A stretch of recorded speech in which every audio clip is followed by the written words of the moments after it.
आपल्या नातेवाईकांकडे जायचं म्हटलं तर नुसती तोंडात त्यांच्या नायरी आणि मैत्रिणींकडे जायचं असले की मस्त खुशी खुशीने उड्या मारत जातील. एरवी बघावं तेव्हा कोंबडीसारख्या झुजत असतात आणि आता बघ हातात मोबाईल घेऊन कशा गुलुगुलू करतायत त्या. अगं मम्मी तुझा काय प्रॉब्लेम आहे? सांगितलं ना आम्हाला नाही यायचंय, मग कशाला मागे लागतेस?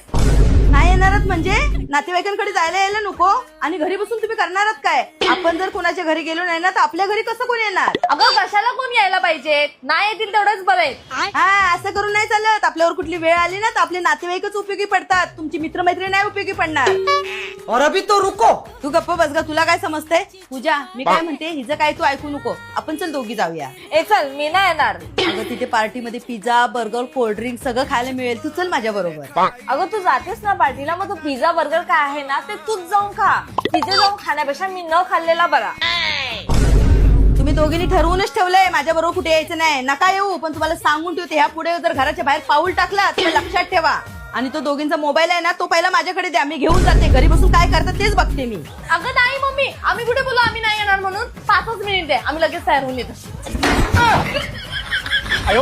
आता कशा दोघी बरोबर लाईनीवर आल्या.